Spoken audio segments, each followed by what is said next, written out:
नमस्कार, कैसे हैं आप लोग? मेरे ख्याल से अच्छे होंगे।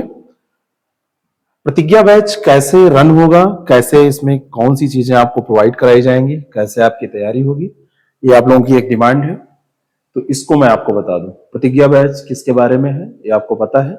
ये समीक्षा अधिकारी, सहायक समीक्षा अधिकारी, मेन एग्जामिनेशन के हिंदी और आलेखन जो एक प्रश्न पत्र में पूछा जाता है, और दूसरा जो निबंध आपसे पूछा जाता है हिंदी निबंध, उसके बारे में ये बैच है। इसके अंतर्गत आपको हिंदी और आलेखन परंपरागत प्रश्न पत्र जिसको बोलते हैं उसकी कंप्लीट क्लासेस दी जाएंगी, हिंदी निबंध की क्लासेस दी जाएंगी। क्लासेस के साथ में आपको नोट्स भी मिलेंगे, प्रैक्टिस सेट भी मिलेंगे। मतलब प्रैक्टिस सेट का मतलब है यहाँ पर अभ्यास आपका कराया जाएगा, और इसमें टेस्ट सीरीज साथ में इंक्लूडेड है, आपके टेस्ट भी इसमें कराए जाएंगे। कंप्लीट सिलेबस होगा, नोट्स जो मिलेंगे वो आपको पर्याप्त मिलेंगे, फालतू के नोट्स नहीं मिलेंगे, स्तरीय नोट्स मिलेंगे। रेगुलर आंसर राइटिंग का मतलब यह है कि जो भी टॉपिक आपको पढ़ाया जाएगा उस पर आपसे लिखवा के देखा जाएगा, उस पर आप लिखते रहेंगे तो आपकी जो कमियां होंगी वो दूर हो जाएंगी। और टेस्ट सीरीज मैंने आपको बताया ही कि जब सिलेबस कंप्लीट हो जाएगा तो आपका ये टेस्ट भी हो जाएगा। तो सबसे पहले हम इसमें क्या करने वाले हैं, फर्स्ट ऑफ ऑल मान लीजिए कि हम क्वेश्चन नंबर आपके हिंदी पेपर की बात करते हैं, हिंदी व आलेखन पेपर की बात करते हैं जो परंपरागत है। परंपरागत का मतलब यहाँ पर होता है इसको आपको लिखना होता है। यहाँ पर डिस्क्रिप्टिव क्वेश्चन आपसे पूछे जाते हैं, यहाँ पर आपसे कोई ऑब्जेक्टिव क्वेश्चन नहीं पूछा जाता है। इसमें 5 क्वेश्चन जैसे यूपी के सिलेबस में आपसे पूछे जाते हैं, उत्तराखंड का सिलेबस भी मिलता जुलता है। क्वेश्चन नंबर 1 जो होता है वो गद्यावतरण होता है। क्वेश्चन नंबर 2 जो होता है वो सारणी रूप होता है। क्वेश्चन नंबर 3 जो होता है वो पत्र व्यवहार होता है। क्वेश्चन नंबर 4 के 3 पार्ट होते हैं। इसमें पहला जो खंड होता है वो हिंदी से अंग्रेजी या अंग्रेजी से हिंदी, कोई उससे अंतर नहीं पड़ना है, चाहे वो फर्स्ट में लिखिए चाहे नीचे सेकंड में लिखिए। अंग्रेजी से हिंदी ये आपसे शब्द पूछे जाते हैं, और जो सेकंड पार्ट इसका होता है उसमें हिंदी से अंग्रेजी शब्द पूछे जाते हैं,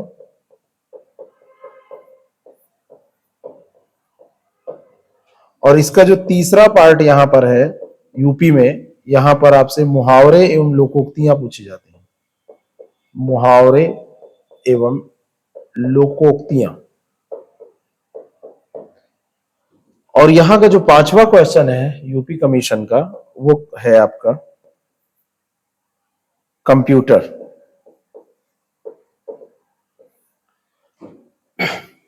कंप्यूटर पर सवाल आपसे पूछे जाते हैं। अब यहां पर देखिए, ये पूरा पेपर आपका 100 नंबर का होता है, 100 मार्क्स का। ये 21 नंबर, ये 15 नंबर, ये 24 नंबर। यूपी कमीशन में यहां पर ये 10 नंबर, 5 शब्दावलियां हर एक 2 नंबर की, ये 10 नंबर, और ये आपका 10 नंबर। तो 21 और 15, 36 और 24 ये 60 नंबर हो गए, और ये टोटल 100 नंबर का ये प्रश्न पत्र आपका होता है 100 मार्क्स का। इसमें जो टारगेट हम लेके चलेंगे वो 75 का लेके चलेंगे।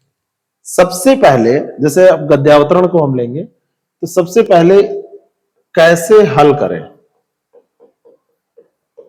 इस पर एक क्लास डेमो क्लास भी पड़ी हुई है, और फिर एक क्लास होगी उदाहरण देकर हल करवा दूंगा मैं कि इसमें देखिए ऐसे इसको आंसर निकालते हैं। उसके बाद काम क्या हुआ, अभ्यास करना होगा, और फिर जहां जहां आप लोगों को जरूरत पड़ेगी, कुछ ट्रिक्स होती हैं, कुछ तरीके होते हैं, उनको मैं आपको बताता रहूंगा लगातार। सारणी रूप पर भी ऐसे ही 2 बेसिक क्लास कम से कम होंगी। एक में आपको मैं बताऊंगा सारणी रूप होता क्या है, दूसरी क्लास में मैं आपको यह समझाऊंगा कि सारणी रूप लिखते कैसे हैं। पहली क्लास में भी समझ में आ जाएगा, लेकिन दूसरी क्लास में आपको बिल्कुल उदाहरण के साथ समझ में आ जाएगा। पत्र व्यवहार में जितने पत्र आपके सिलेबस में है 9-10, उन सारे पत्रों को आपको मतलब लिखना, कैसे किन शब्दावलियों का इस्तेमाल होता है, इन सब पर क्लासेज होंगी। हर एक पत्र पे मान लीजिए कि 1 से 1.5 घंटे की एक क्लास होगी, तब आपको समझ में आएगा कि सरकारी पत्र होता क्या है, सरकारी पत्र का प्रारूप कैसे बनता है, सरकारी पत्र का उदाहरण कैसे लिखते हैं, सरकारी पत्र की विशेषताएं क्या होती हैं, सरकारी पत्र कोई दे दिया जाए, आपको कोई स्थिति दे दी जाए तो कैसे आप लिखेंगे। ठीक है, तो ये सारी चीजें उसमें जो भी छोटी छोटी बातें हैं जो ध्यान में रखने योग्य हैं, तो इस पर हर एक टॉपिक पर 1 से 1.5 घंटे की क्लास आपको इस पे मिलेगी। तो इसमें क्लासेस आपको मिल जाएंगे, सारणी रूप का भी आपको नोट्स मिलेगा, है ना। यहां पर आपकी प्रैक्टिस जो कराई जाएगी, प्रैक्टिस के लिए हम आपको जो भी चीजें ग्रुप में देंगे वो आपको मिलता रहेगा। यहाँ पे क्लासेस और नोट्स दोनों का बहुत ज्यादा इंपॉर्टेंस है, और साथ में फिर प्रैक्टिस।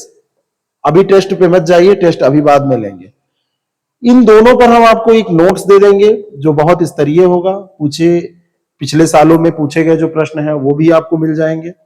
यहां पर भी आपको हम एक नोट्स दे देंगे, और इस पर क्लास कैसे इसको तैयार करें ये हम आपको यहां पर बताएंगे। और रेगुलर यहां पर जो सबसे ज्यादा जरूरी है वो आपकी है प्रैक्टिस। तैयार करने का तरीका तो ठीक है, प्रैक्टिस यहां बहुत ज्यादा जरूरी है। यहां पर एक क्लास होगी आपकी जिसमें आपको तरीका बताया जाएगा कि कैसे मुहावरे लोकोक्तियां क्या हैं और कैसे इनको दोनों में क्या अंतर होता है, कैसे इनको लिखा जाए कि आपके पूरे के पूरे मार्क्स इसमें आ जाए। और इसमें फिर आपको नोट्स मिल जाएगा इंपॉर्टेंट, और फिर आप प्रैक्टिस करेंगे ग्रुप में, लिख लिख के भेजेंगे, तो उससे चीजें जो है वो काफी कुछ क्लियर होती चलेंगी। जहां पर कोई दिक्कत आएगी तो वहां पर हम हेल्प करेंगे, बीच बीच में आपसे मिलते रहेंगे, मीटिंग कर लिया करेंगे, लाइव सेशंस भी हो जाएंगे। तो लाइव सेशंस में ये होगा कि जो भी दिक्कतें होंगी आप हैंड रेज करके उसको पूछ लेंगे कि हाँ सर ये दिक्कत है, हैंड रेज किया और पूछ लिया। ठीक है, कंप्यूटर पे भी आपको एक सारगर्भित सामग्री दी जाएगी, एक नोट दिया जाएगा कि इसमें 10 में 10 नंबर आपको हर हाल में मिल जाए, कोई समस्या आपको ना हो। यहां पर भी आपकी क्लासेस हो जाएंगी, और क्लासेस के साथ में आपको नोट्स दिया जाएगा। क्लासेस में जो चीजें समझाई जा सकती हैं वो समझा दी जाएंगी, जो चीजें आपको नोट्स में देने लायक हैं क्लासेस वाली भी बात है, और इन सबको नोट्स में देके आपसे इस तरीके से तैयार कराने की कोशिश की जाएगी कि आप एग्जामिनेशन में लिख सकें। कौन सा क्वेश्चन कितने शब्दों में लिखना है, 25 शब्द में काम चल जाए तो, या फिर आप ज्यादा लिखने लगेंगे तो क्या उसका नुकसान हो सकता है, ये सारी चीजें बता दी जाएंगी। दूसरा यहां पर जो प्रश्न पत्र आपका है वो है हिंदी निबंध का। हिंदी निबंध के 3 सेगमेंट हैं, और इसमें आपसे 9 निबंध पूछे जाते हैं, 9 में से 3 लिखने होते हैं। एक आपका आ है, दूसरा खंड आप कह सकते हैं कि ये बा खंड है, और तीसरा खंड यहां पर सा खंड है। तो आ, बा और सा, इन तीनों खंड में भी 3-3 निबंध पूछे जाते हैं। सिलेबस मैं आपको बता दूंगा, पूरा डिस्कस कर दूंगा कैसे कैसे इसमें, और हर एक खंड से मैं चाहूंगा कि कम से कम आप इन तीनों में से 2 यहां से, 2 यहां से, और कम से कम 2 यहां से तैयार रखें। यानी कि 9 आपसे पूछे जाएंगे देकर, 3 लिखने होंगे, लेकिन आप 6 के लिए तैयार रहिए। निबंध में तरीका होगा, आपकी पहले बेसिक क्लास होंगी। बेसिक्स में मैं आपको बताऊंगा कि निबंध होता क्या है, निबंध लिखा कैसे जाता है, निबंध लिखने में जो दिक्कतें आपको आती हैं, निबंध की स्टार्टिंग कैसे करें, बॉडी पैराग्राफ में कैसे लिखें, क्या लिखें, कौन सी चीजें वहां आनी चाहिए, कौन सी चीजें स्टार्टिंग में आनी चाहिए, कौन सी चीजें अंत में कंक्लूजन में आनी चाहिए, उपसंहार में आनी चाहिए। 2-3 क्लासेस आपकी ये बेसिक हो जाएंगी, और इन 3 क्लासेस के बाद में जो आपको जितने भी ये सेगमेंट यहां पर दिए हैं, तो जो आपको लगेगा वो अपने हिसाब से चूज करिएगा, लेकिन यहां पर मैं लगभग सभी सेगमेंट को कवर करते हुए 2-2, 3-3 निबंध आपके करा दूंगा। तो 20-25 के आसपास, 25 के आसपास आपके ये निबंध, 25 के ऊपर ही पहुंच जाएंगे, क्योंकि 3-3 करेंगे तो ये एक सेगमेंट में 9 हो जाएंगे, 9 त्रिक 27। और इतना करने के बाद में आपको इतना आइडिया निश्चित तौर पर हो जाएगा कि कौन सा निबंध कैसे शुरू करते हैं, कैसे खत्म करते हैं, कौन से फैक्ट का उपयोग करते हैं, कैसे चीजों को मोड़ते हैं, कहां पर कोड डालते हैं, कहां पर आपको विचार डालने हैं, कहां पर नहीं डालने हैं, शुरुआत में डालने हैं कि नहीं डालने हैं। और उसके बाद में अभ्यास बीच बीच में आप करते रहेंगे, हफ्ते भर पे एक निबंध अगर लिखते रहेंगे, जिनका एग्जाम नजदीक है वो हफ्ते में 2 लिख लें, और लास्ट में आपका दोनों पेपर का जब टेस्ट होगा तो यहां पर भी जो टेस्ट होगा वो फुल लेंथ टेस्ट होगा। फुल लेंथ टेस्ट होगा, यानी कि पूरा 100 मार्क्स का, बिल्कुल जैसे आयोग पूछता है। और यहां पर भी जो टेस्ट होगा ये भी फुल लेंथ टेस्ट होगा। यहां पर भी 3 निबंध आपसे लिखाऊंगा, उसमें मार्किंग होगी। यहां का टारगेट होगा हमारा 75% मार्क्स कम से कम। अगर 120 नंबर का यूपी कमीशन में पूछा जाता है तो हमारा लक्ष्य होगा कि 90 हमको मिले, और 85 से ऊपर लोगों को मिले, 90 भी लोगों को मिले हैं तो आपको भी मिल सकते हैं। तो इस तरीके से इसको हम पूरा रन करने वाले हैं। क्लासेस आपको सप्ताह में ये मान के चलिए कि एवरेज में 7 क्लासेस मिल जाएंगी या 5 क्लासेस मिल जाएंगी, लेकिन उससे ज्यादा इंपॉर्टेंट है कि आपका सिलेबस कंप्लीट होने के साथ साथ में कितना आपका तैयार हो रहा है। प्रैक्टिस बहुत ज्यादा इंपॉर्टेंट है। मैं क्लासेस तो मेरे पास मैं रिकॉर्ड करके सारी एक साथ देता हूं, है ना, लेकिन ऐसा नहीं, कुछ चीजें लाइव जरूरी है, कुछ चीजें रिकॉर्डेड जरूरी है, कुछ चीजें पढ़ने से ज्यादा अभ्यास करने की बात आती है वो जरूरी हो जाता है। इस तरीके से इसको हम रन करेंगे।